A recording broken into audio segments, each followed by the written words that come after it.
Hello and welcome to this week's episode of the Goodrum Show with me, Chris Goodrum. Okay, so before we start taking a look at what I have in store for you today, an update on the bottling. Basically, as we've decided that we would now start to pre-sell my bottling, I can tell you about it. So although I don't actually physically have one here with me, here's a picture of the label and some information about how to go about ordering it.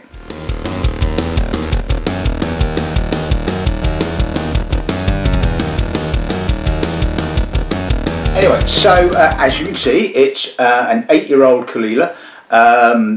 Ideally I wanted to bottle it a month after what it was actually bottled to make it a 9-year-old, but you know what bottling hall schedules are like. It's just it just had to be fitted in when was convenient. So it is a smidgen under 9 years old, so technically it's an 8-year-old. Bottled at 61.2% and retailing for the rather remarkably good price of £49.95 plus delivery, or if you live obviously in Nottingham, you can come and pick it up. So basically, as far as I'm aware, it's been delivered into our bonded warehouse. Hopefully it will be processed by sort of middle of next week, which means I should hopefully be able to review it next week. Yay!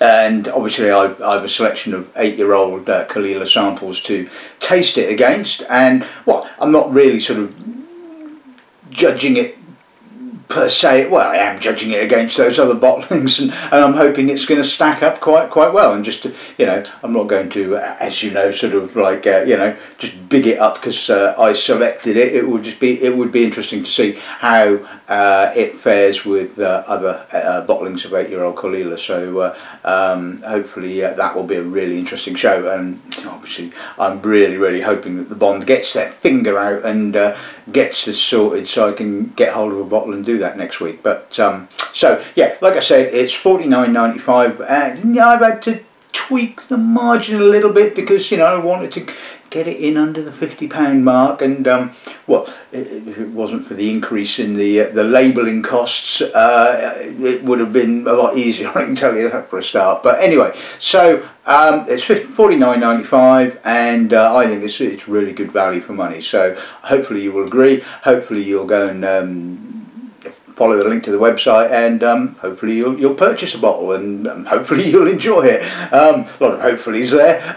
Anyway, so yeah, that's that. Let's talk today about this afternoon's lineup. So again, it's another independent bottling company that I don't have any dealings with per se.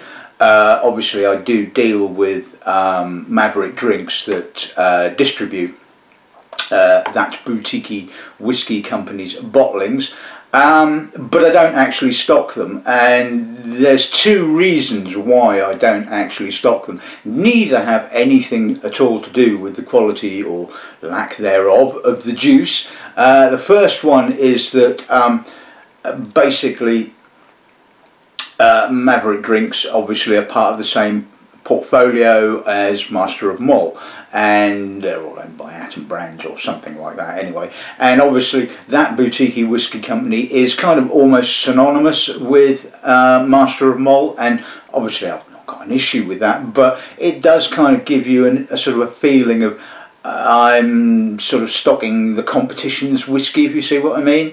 I mean, that's one of the reasons why I don't sort of say, for example, stock Berry Brothers and Rudd, because again it feels like, you know, I'd be stocking the competition's whiskey. I mean, I obviously do stock some of the brands that Maverick Drinks distribute, and I've got no issue with that, because, you know, Wolfburn, for example, you know, Wolfburn is Wolfburn. There's no direct link between Wolfburn and Master of Malt, for example. And the last thing I'd want is sort of someone coming into the shop or going online and going, well, you're stocking their whiskey, you know.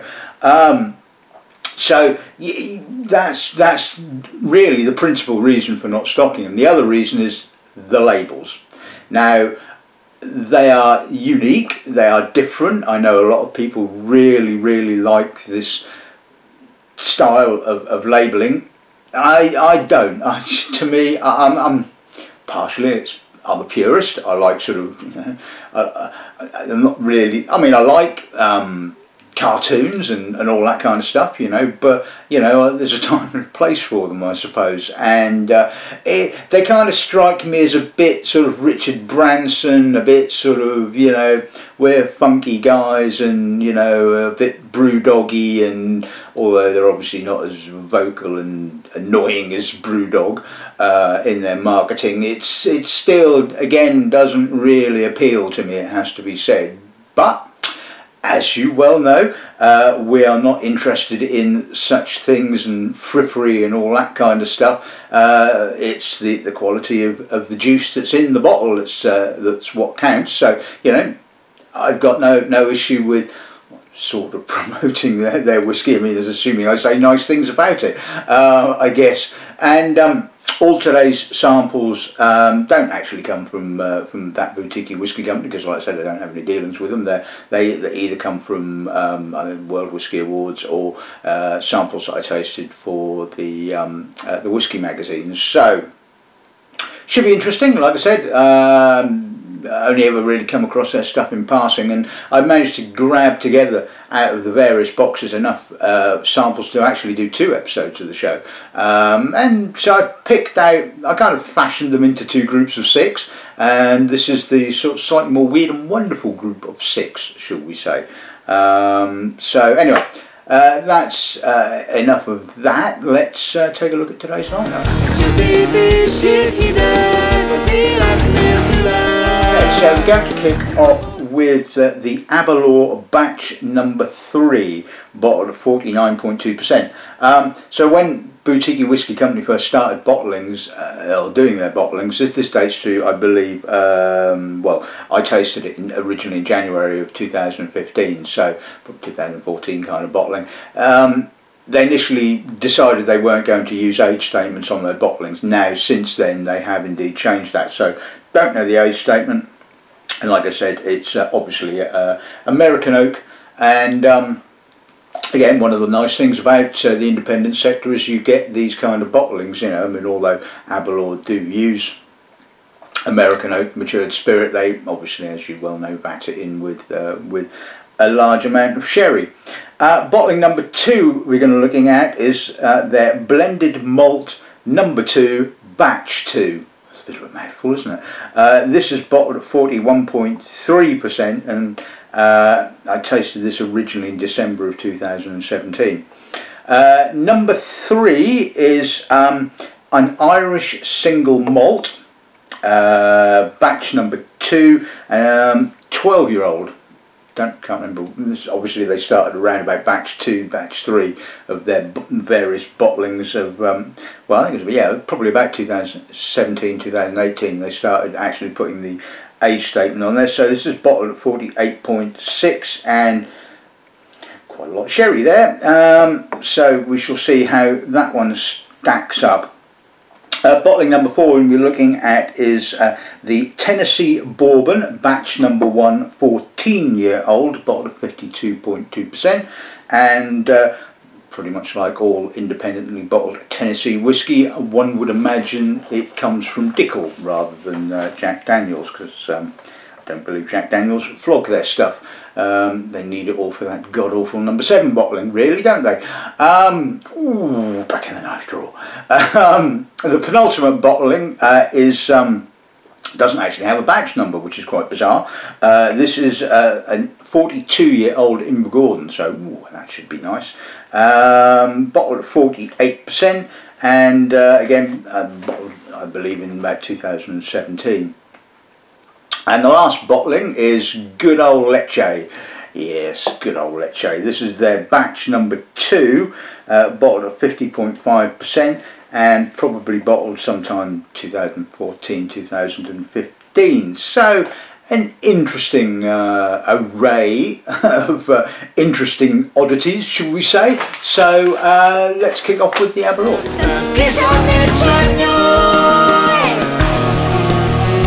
Okay, so let's see what the nose gives us then, shall we? It's pleasant. It's a little soapy. There's some barley, some apricot.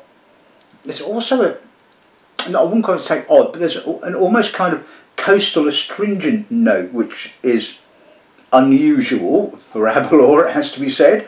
And it kind of, I suppose, adds fuel to the fire that distilleries tend to sort of sell off casks that are, shall we say, not in keeping with the distillery style.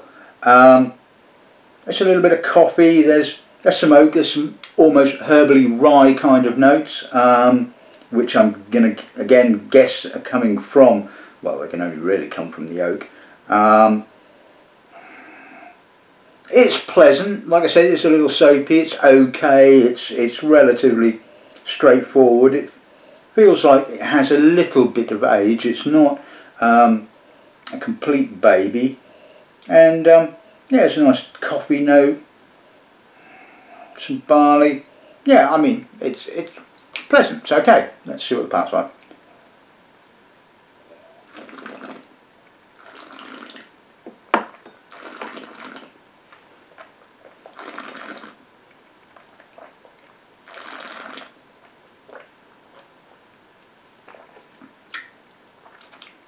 Quite fresh, quite barleyed, again, a slightly almost astringent, coastally minerality, touch of citrus, touch of green fruit, a little bit of gooseberry possibly, barley. It's a bit straightforward, it's a bit simple, it's a bit short. Well, it's got a nice green fruit kind of finish, and that salty minerality really does linger. It's quite, I say, it's quite unusual really for Aberlour. I mean, I know American oak aged Aberlour can have a tendency to be quite sort of, you know, light, Speyside-y, grassy, sort of citric, and yeah, it certainly has that kind of element to it, but that salty minerality is really quite unusual, I think. And so yeah, okay, it's a good starter. It's not setting my pants on fire, it has to be said, but equally it's not dreadful, so average, I suppose.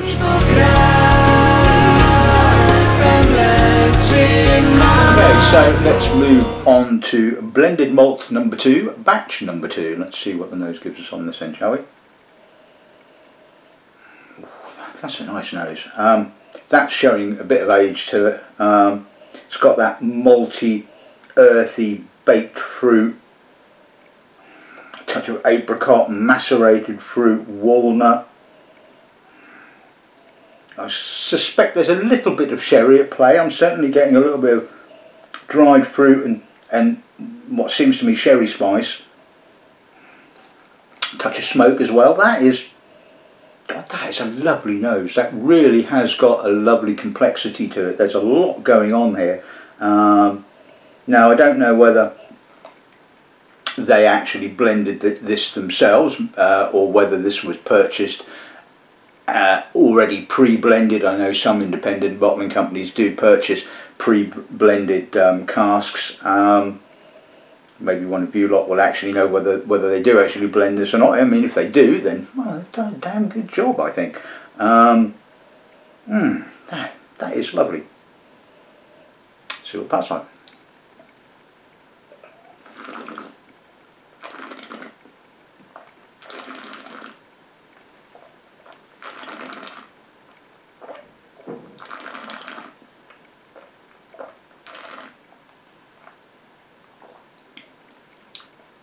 Wonderfully soft, lovely finish. Definitely got a little bit of age to it, definitely got some sherry matured malt there. I'm getting a almost slightly Armagnac-y kind of character, a little bit of treacle, a touch of smoke, some quite mature macerated fruit, a little bit of spice, a little bit of almost medicinal peat right on the aftertaste. Lovely depth to it, soft, rounded. Alcohol's just giving it that sort of edge, but we're not talking sort of edgy edge, if you see what I mean. It's just giving it a little bit of a lift, a little bit of an injection of freshness, just to balance. Yeah, that's really impressive. I mean that was what, I think that was just under £100, and for a 50 cl bottle, well, what I haven't said is that all the boutique-y whisky bottlings are done in 50 cl bottlings. So this was about 100 quid. And I think, you know, I don't think that's bad value at all. I suspect, like I said, that I think there's some quite mature malts been used in that particular blend, and I don't get really too much kind of overly youthful notes that would sort of indicate sort of, you know, padding, shall we say, with young stuff. I think that is a really impressive blend. So. Like that. Okay, so let's move on to the Irish single malt then. Well, I don't know where it comes from, but I mean, there's only really only sort of 3 locations realistically that it could come from. Certainly not with being 12 years old. But anyway, let's see what the nose gives. Yeah, I can just about make out some Irishy character. That sort of. Slightly estery fruit, but the reality is it's dominated by the sherry. You know, raisin, prune, sultana, treacle. You know, it's I wouldn't say kind of heavy-handed, but it's sort of the sort of sherry. I mean, yes, all right. I suppose the point is, knowing it's an Irish whiskey, you start to go searching for those kind of Irish whiskey kind of notes, and yes, you can sort of just about pick them out. But the reality is, if you were tasting this blind, you'd probably be, well, you'd be anywhere, I guess. It's not sulphur; it's very clean, I will add, and it's got a nice sort of evocative kind of nose, if you like, sherry monsters. And yeah, I don't dislike them. I don't mind them every now and again. You know, when one is in the mood for a bit of simplistic sherry. But you know, it's just too blanketing. Anyway, let's see what the palate's like.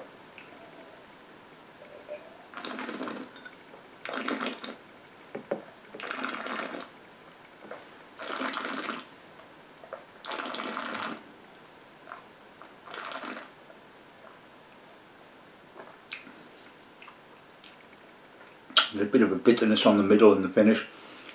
It's all sherry. I mean, I'm just getting nothing else other than the sherry on the palate. Yes, it's very clean. It's dried fruits. It's walnut, a little bit of earth, a little edginess, maybe a touch of citrus, but I don't even get a semblance of Irish character whatsoever. And to me, it doesn't speak of its heritage or where it comes from or anything like that. It just speaks of the cask. And although the cask is very clean, or the casks possibly, it's just, it is what it is, and it's just, to me, not amazingly interesting at all. But you know, can't fault it. So let's move on to the Tennessee Bourbon. Let's see what the nose gives us on this end, shall we? Quite fresh and citric, actually. Real marzipan. You can smell the marzipan, that sort of almond pasty marzipan, and sweet corn. Now, assuming this is Dickel, which I can't believe that it's not, the rye is punching well above its weight. I mean, Dickel is what? 84% corn, something of that ilk. So that rye is really quite punching above its weight, and really balancing nicely, it has to be said. A little bit of spice, touch of coffee. I mean, it's, again, I wouldn't call it overly endowed with complexity, but what it does really well. It's a Tennessee Bourbon, yeah, or Tennessee whiskey, sorry. And there's a lot of oak, but again, I think it's all quite harmonious, quite balanced, and you know what, I quite enjoy this. I think this is rather pleasant. I mean, it is £76.95 online, which is possibly a touch on the steep side for a 14-year-old. Well, I mean, 14 is quite old for a bourbon, it has to be said. I mean, you don't find too many bourbons that really get beyond, what, 2 or 3 years old. Yeah, it's steep, possibly for the level of complexity, but you know, it's not too bad. So it pass on.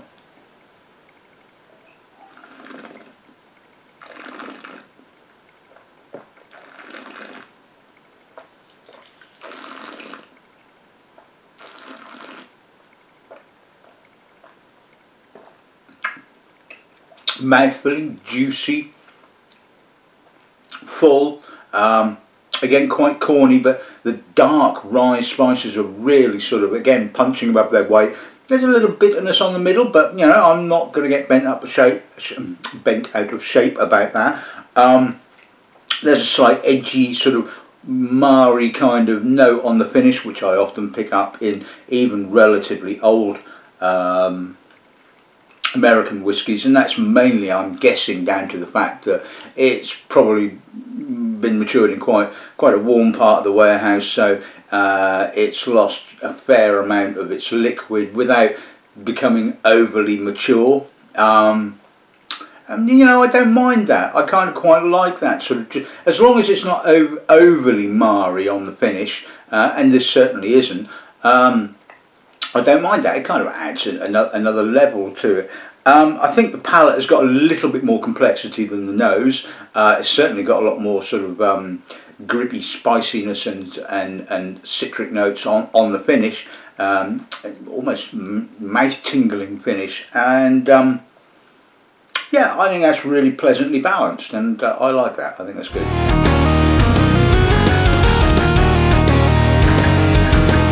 So let's move on to the 42-year-old Invergordon. Now, 42 years old for a grain is a good age. So let's see what the nose is like. You can tell it's got some age. It's got that sort of venerable kind of character. Oxidised, cognac-esque, dried fruits, orange, apricot, touch of date, prune, walnut. Oh, I mean, and that sort of lighter column still dried fruit note as well. A little bit of chocolate possibly, cinnamon, clove. Oh, I mean, that is absolutely sublime. I mean, again, £106, £107. But for a 42-year-old spirit, I mean, you know, if that was a 42-year-old malt whiskey, I mean, you'd be looking at several times more than that. And this is one of the wonderful things about the old grain whiskies. They give you a relatively good level of complexity and interest for not an awful lot of money. And that is just absolutely sublime. That is absolutely gorgeous. Got a lovely density to it, which is not something I often tend to associate with Invergordon. I tend to think of Invergordon as maybe a slightly lighter, less dense, certainly not a sort of a Cameron Bridge, you know, a sort of a canvassy sort of, or Dumbarton. Dumbarton has always reminded me of being big and dense. Canvas is again sort of in the more sort of lighter end of the sort of grain spectrum, but and I've always kind of put Invergordon in that sort of lighter end, but this really has some real depth to it. That's what I was like.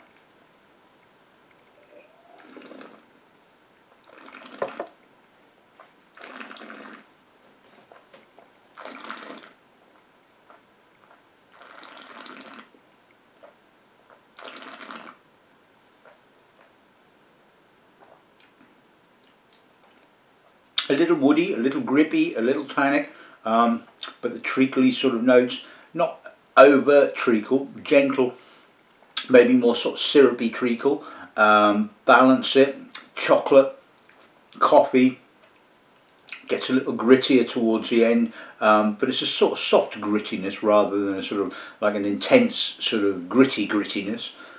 I think that made some sense. There's some lovely spicy notes, there's some cinnamon, some clove, a little bit of dark chocolate, again, sort of cognac-y, sort of dried fruits. I mean, that is actually a lovely dram, it has to be said at the end of the day. And it just, again, it just goes to show that sort of give grain whisky long enough in the cask, it will develop into a really pleasant dram. And that is a really pleasant dram. Right, okay, time to finish off with a little bit of peat, and probably some cardboard as well, one would imagine. Well, it is a leche after all, isn't it? Anyway, let's see what the nose gives us. Yep, tick on the cardboard, tick on the peat. Yep, it's leche, isn't it? Now, it has some balance, I will give it that. It's got some barley notes, it's got some, obviously, astringent, coastal, salty notes. It's got a bit of earthy peat, a bit of bacon fat. I often tend to find with leche you get a sort of smoked meat, bacony kind of character. It's got maybe a little bit more of an intense crispness to it, rather than a sort of laid back kind of sort of, you know, barbecued meat kind of character.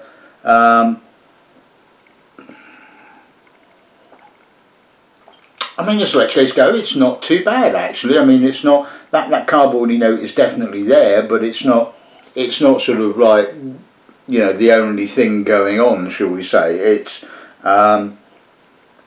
yes, it's the distillery character, but there's plenty of other notes happening to kind of like, you know, distract you from that, shall we say. Oh, yeah, that's it. Stick the knife in. Yeah, a bit of almost kind of green fruit kind of coming out now. Again, nice saltiness.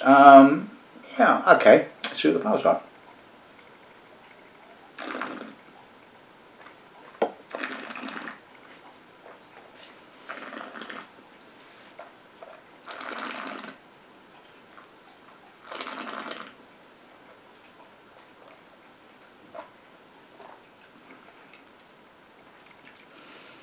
The palate is a little bit hard, it has to be said. I mean, it does kick off with some nice kind of sugary moments, some sort of sugar-coated barley, but then I'm getting a bit more of industrial barley, touch of cardboard. It's quite lightly peated actually by leche standards. Quite fresh, quite briny, earthy, slightly medicinal peat, really only kind of coming through on the finish.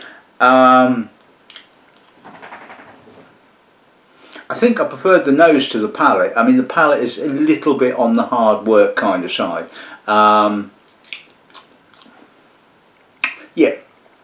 Yeah, that cardboardy note is a little bit too intrusive on the palate, and the industrial note is a little bit too intrusive. There was if there was a bit more of that initial kind of sort of sugary sweet burst to kind of just distract a little bit, I think I'd have probably been happier with that. But you know, again, it is what it is. It's leche. It's,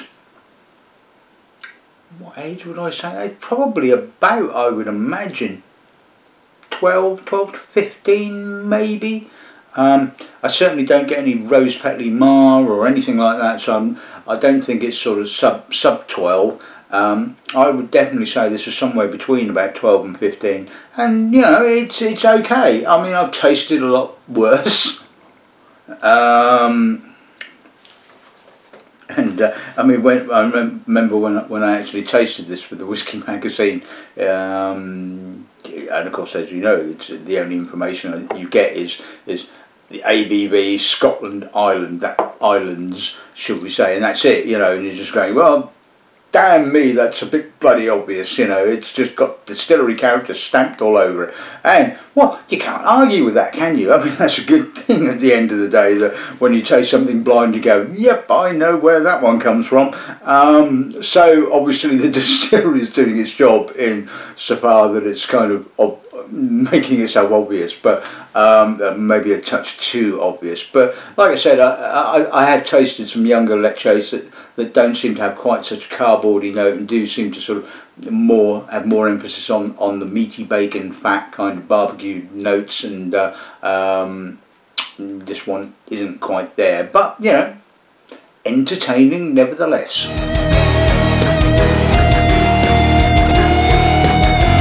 Okay, so let's sum today's episode of the show. Well, you know, I think sort of That Boutique-y Whisky Company, you know, certainly I wouldn't have any issues, you know, buying a bottle of their stuff. You know, I think, again, certainly there was no crap bottlings here whatsoever. You know, at worst you could say the Aberlour was kind of average, a bit bland, a bit, you know, so-so. But, you know, there's certainly no stinkers, and no doubt they probably have bottled some. I've not been fortunate enough, or unfortunate enough as the case may be, to taste those. So I think they're obviously doing a pretty good job. There's a lot of people that really love them. There's a lot of people that love the labels. Anyway, so the blend, yeah, I thought that was probably, with the exception maybe the Invergordon, I think standout bottling of the day. I think really very, very good blend. And like I said, if whoever put that together, if it was indeed Boutique-y Whisky Company that put it together, then hats off, you've done a bloody good job. The Irish whiskey, well, yeah, that was a bit sherry, bit boring, bit kind of, well, could have come from anywhere. The Tennessee, yeah, like that. I thought that was really impressive bottling, really enjoyable, and kind of, you know, really well balanced, so no issue with that whatsoever. Invergordon, absolutely stunning, and you know, lots of depth, lots of richness, which was maybe slightly unusual for an Invergordon, but you know. And the price, again, really very, very good price. I mean, yes, all right, 100 odd quid for a 50 cl bottle is expensive. I get that, but quality to price ratio really high, so really impressive. And the Ledaig, well, it's Ledaig, isn't it? It's sort of, you know, that kind of sort of old Ledaig kind of style, sort of before they sort of really kind of got their cut points sorted out, shall we say. But indeed, plenty of distillery character, and you can't argue with that at the end of the day. So so there you have it. That's this week's episode of the show. I honestly think that if you have never tasted any of the Boutique-y Whisky Company's bottlings, then certainly they're worth a try. The quality certainly seems good. No issue with any of the quality of any of these bottlings. Some obviously more interesting than others, but then that's the way that independent bottlings go. So I hope you enjoyed this week's episode of the show. Like I said, hopefully next week I will have my bottling of Caol Ila up against several other 8-year-old Caol Ilas, and I really think you ought to buy it. I would say that, wouldn't I? You know, but you know, it's not a bad Caol Ila. I mean, I wouldn't have put my name to it if it was a pile of and I don't think it is. I think it's young, but we all know Caol Ila can get away with being bottled at a relatively young age, and hopefully, like I said, when I have it here amongst some of its peers, it will you know, show up quite nicely, I think. So anyway, and I hope you like the label, by the way. It's the reason it's called the 1880 collection is because obviously Gordon's were founded in 1880 as tobacconists, and although, and as you well know from books on the shelf, that I'm quite interested in the Napoleonic era, well, warfare anyway, and I know, yes, 1880 is a bit late. I know Napoleonic era was what, 1792, 1815, so 1880 we're more towards the sort of Crimean War end of the spectrum, you know, Lord Cardigan rather than Wellington, but I kind of you know, it was all kind of tying in with that sort of, you know, I just love those old uniforms. It's just kind of, you know, the sort of, yeah, they're just really impressive. And interesting enough, you know, when I was putting the label together, I found out some really interesting information. I obviously submitted the label for scrutiny. And what I didn't know, and actually I imagine a lot of you probably don't know, that with independent labels, for some reason or other, the name of the whiskey has to be in a larger font size than the actual name of the distillery. Didn't know that. But I put quite a lot of effort, I think, into the label, and I think it's really quite classy. And yeah, if you do order a bottle and want a copy of the label, I do have some spare labels, so just let me know if you want a label to stick in your file. I don't know if you're the same as me, that I have several files with all my tasting notes and labels and all that kind of stuff, because at the end of the day I'm a bit of a geek. Anyway, until next week, all that's left to say is good afternoon and good rain.